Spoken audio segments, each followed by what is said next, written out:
আসসালামু আলাইকুম। আশা করি সবাই ভালো আছেন। আজকে আবারও চলে এসেছি আপনাদের মাঝে ছোট্ট একটি ভিডিও নিয়ে। এখানে যে ঘরটি দেখতে পাচ্ছেন, এটি হচ্ছে একটি দোকান ঘর। এখানে রাবিশ ফেলানো দেখতে পাচ্ছেন। এটি ফ্লোর করা হবে। এখানে রাবিশ দিয়ে এই ঘরটি সমান করা হয়েছে। এখানে অনেক গর্ত ছিল। এই গর্তগুলা রাবিশ দিয়ে সমান করা হয়েছে। এবং এখানে এই বাজারের মধ্যে যত দোকানঘর ফ্লোর করা হয়, বেশিরভাগ ফ্লোরই কিন্তু আমি করেছি এবং এখানে এরকমভাবে রাবিশ দিয়ে সমান করে তারপর রাবিশ দিয়ে ঢালাই করেছি। খুবই অল্প খরচের ভিতরে আমি দোকানঘর ফ্লোর করে দেই। অনেক ঘর আমি করে দিয়েছি। কিন্তু অনেক ক্ষেত্রে দেখা যায় শুধু দোকানঘর নয়, বাড়ির কাজও করে দেই। অনেক বাড়ির কাজ গ্রাম সাইডে আছে। এগুলো অল্প খরচের ভিতরে যেভাবে করা যায়, আপনার যার যেরকম চাহিদা, যার যেরকম বাজেট, এই বাজেট অনুসারে কাজ করে কিন্তু আমি দিয়ে থাকি খুবই অল্প খরচের ভিতরে। কিন্তু অনেকেই আমার কাজগুলি দেখে মনে হয়, বলে থাকেন যে এগুলি আসলে খুবই খারাপ কাজ এবং বাজে কাজ। এগুলি এভাবে করা সম্ভব নয়। এগুলা টিকবে না। কারণ এর আগেও আমি একটি ভিডিও দিয়েছিলাম। দেখতে পাচ্ছেন এই যে এটি আপনার এই সাইড দিয়েও কিন্তু আপনার রাবিশের ঢালাই করা হবে। এই যে এটি বাহির সাইড আমি একটু দেখানোর চেষ্টা করতেছি। এবং আপনার দেখা যায় এর আগে একটি ভিডিও দিচ্ছিলাম পিলারের ভিডিও। এই যে পিলার, টিন শেড বাড়ির পিলার ভেঙে আমি একটি ভিডিও দেখিয়েছিলাম আপনাদেরকে, যে পিলার ভেঙে কীভাবে অল্প খরচের ইনটন দিয়ে কাজ করা যায় আর যার বাজেট অনুসারে কিভাবে কাজ করা যায়। কিন্তু এরকমভাবে দেখা যায় আমি যে কাজগুলি করি, অনেকে বলে এভাবে না করে ভালোভাবে আরও হাই কোয়ালিটিরভাবে কাজ করার জন্য অনেক মিস্ত্রি ভাইরা বলে থাকে। কারণ আমি যে বাড়ির কাজ পিলার দিয়ে করেছি, অনেকে বলেছে যে এইসব পিলার দিয়ে কাজ করা যাবে না, বাড়ি ভেঙে যাবে, এই সেই বিভিন্ন কিছু বলে থাকে। কিন্তু আমি দেখা যায় বাজেট অনুসারে কাজ করি এবং সুন্দরভাবে কিন্তু বাড়িগুলির মধ্যে থাকতে পারে। তো কিভাবে তাদের ভালো হয়, আমি যে কাজ করি তাদের কিন্তু অনেক ভালো হয়, অনেক টাকা কিন্তু বেঁচে যায়। কিভাবে বেঁচে যায় এই বিষয়টাও আমি আপনাদেরকে বলবো। তো এখানে দেখতে পাচ্ছেন এই যে মাটি, এখানে এই যে এটি হচ্ছে বারান্দা, এখানে গর্ত ছিল, প্রচুর গর্ত। এগুলো হালকা মাটি টাটি দিয়ে এগুলো ভরাট করা হয়েছে এবং এখানে রাবিশ দিয়ে এটা সমান করব, সমান করে রাবিশ দিয়ে ঢালাই করব। এটি দোকানঘর। তো এটি দেখতে পাচ্ছেন এখানে কিন্তু ২ ইঞ্চি মোটা করে ঢালাই দিতেছি, ২ ইঞ্চি মোটা করে রাবিশ দিয়ে ঢালাই দিতেছি। এখানে এই ঘরটির মধ্যে এই দোকানঘরটি ঢালাই করতে এখানে ১২ বস্তা সিমেন্টের প্রয়োজন হইতেছে এবং ১০০ ফিট রাবিশ, ১০০ ফিট রাবিশ। এই রাবিশগুলো আপনার দেখা যায় এই ১০ টাকা ফিট কিনা হয়েছে রাবিশগুলো, ১০০ ফিট রাবিশ এবং ৩০ ফিট বালি, শুধুমাত্র ৩০ ফিট বালি আপনাদেরকে দেখাবো। এবং এখানে এই ঘরটি, এই ফ্লোর এখানে এটি কমপ্লিট করতে তার মাত্র ১৫,০০০ টাকা খরচ যাচ্ছে।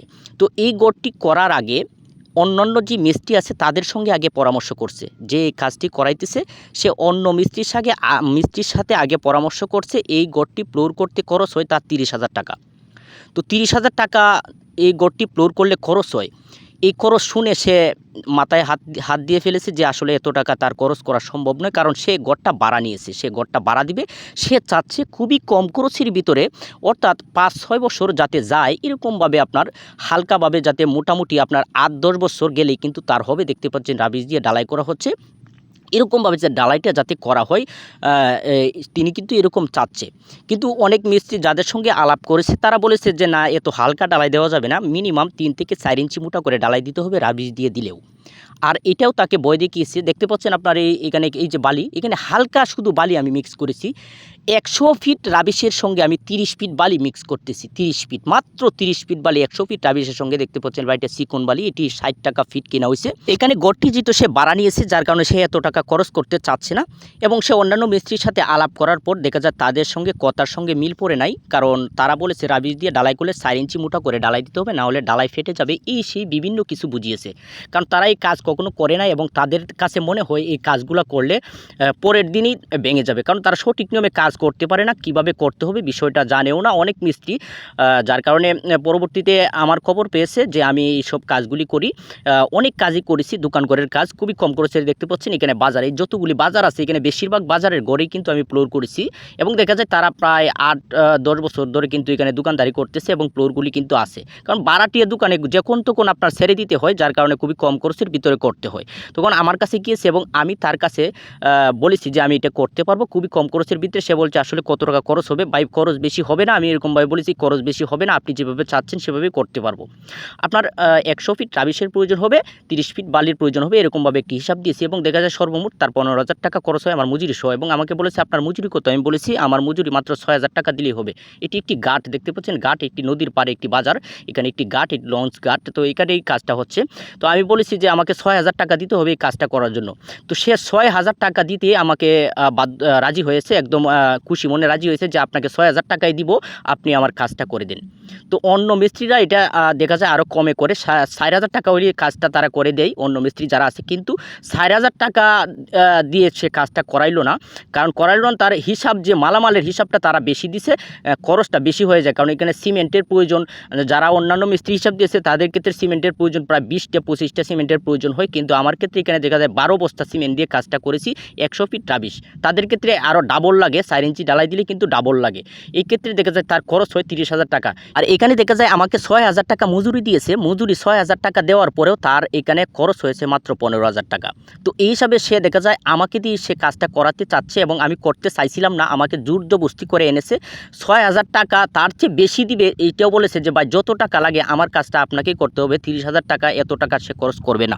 তো আমি দেখা যায় আপনার তার কথা মতো আমি অলরেডি আমি অনেক কষ্টে, আমার অনেক ব্যস্ততা ছিল আমার, তারপরেও কিন্তু আমি কাজটা করে দিয়েছি তাকে, আমি একটু সময় করে কাজটা করে দিয়েছি এবং খুবই অল্প খরচের ভিতরে আমি কাজটা করে দিয়েছি। তার বাজেট অনুসারে 15,000 টাকা মাত্র খরচ হয়েছে এবং এই প্লটটি করতে, এই প্লটটি যে আমি 2 ইঞ্চি ডালাই করেছি এবং এটি নেট ফিনিশিং করব, খুবই মোটা করে একটি গুলা মেরে নেট ফিনিশিং করে দিব।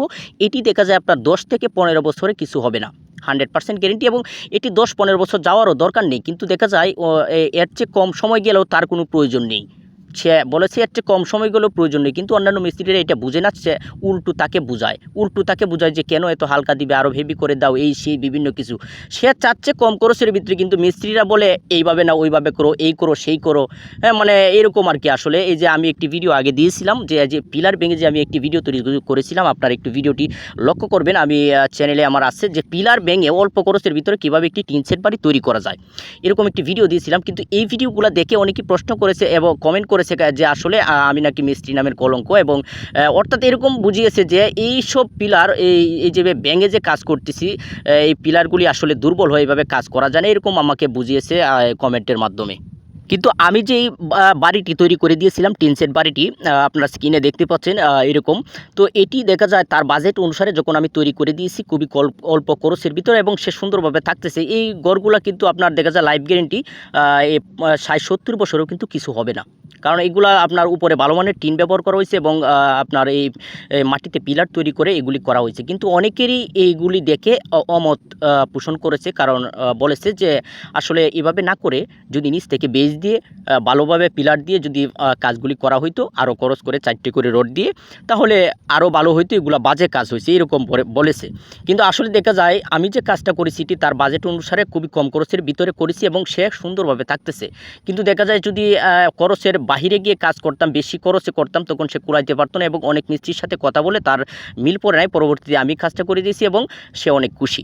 তো এরকম দেখা যায় আপনার চাহিদা অনুসারে কাজ অবশ্যই করতে হবে, কারণ দেখা যায় সিচুয়েশন বুঝে, যেহেতু এটি এখানে আপনার একটি বাড়াটিয়ে ঘর, এখানে যখন তখন ছেড়ে দিতে হবে, এটা আসলে এই মিস্ত্রিদের মাথায় ঢুকলো না। এবং দেখা যায় আপনার আগে যে আমি বাড়ি তৈরি করেছি দেখিয়েছি যে পিলার দিয়ে আসলে টিন সেট বাড়ি সে তৈরি করবে, ফাউন্ডেশন দিতেছে না, তাহলে সে কেন অযথা আপনার খরচ বাড়াবে, অর্থাৎ ফাউন্ডেশন করবে না, জাস্ট একটা টিন সেট করবে, পরবর্তীতে এটা হাফ বিল্ডিং তৈরি করে ফেলবে রিংটনের উপর থেকে, অনায়াসে কিন্তু এই কাজগুলি করা যায়।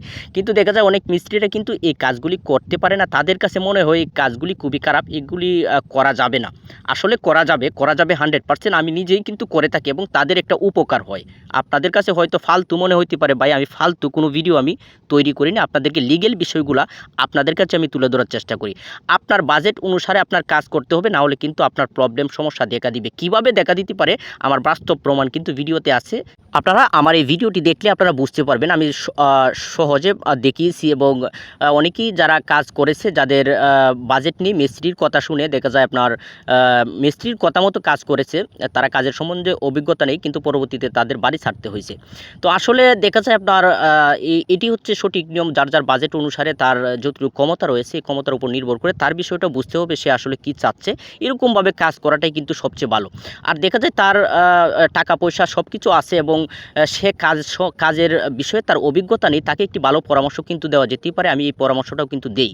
দেখা যায় যেখানে তার ক্ষতি হবে এই ক্ষতির পরামর্শ আমি কখনোই দেই না, কিন্তু যেই ক্ষেত্রে ক্ষতি হবে না এই পরামর্শটা কিন্তু আমি দিয়ে থাকি যে এইভাবে করলে কোনো সমস্যা নেই, যদি কোনো সমস্যা না থাকে তাহলে কিন্তু আমি এইভাবে কাজগুলো করে দিই। তো ভালো থাকবেন, আমি সঠিক বিষয়গুলো জানানোর চেষ্টা করি। ভিডিওটি যদি ভালো লাগে অবশ্যই কি লাইক করতে পারেন, লাইক করলে মোটিভেট ভিডিও বানানোর আগ্রহ বাড়ে। ভালো থাকুন, সুস্থ থাকুন, আজকে এই পর্যন্তই, ধন্যবাদ সবাইকে।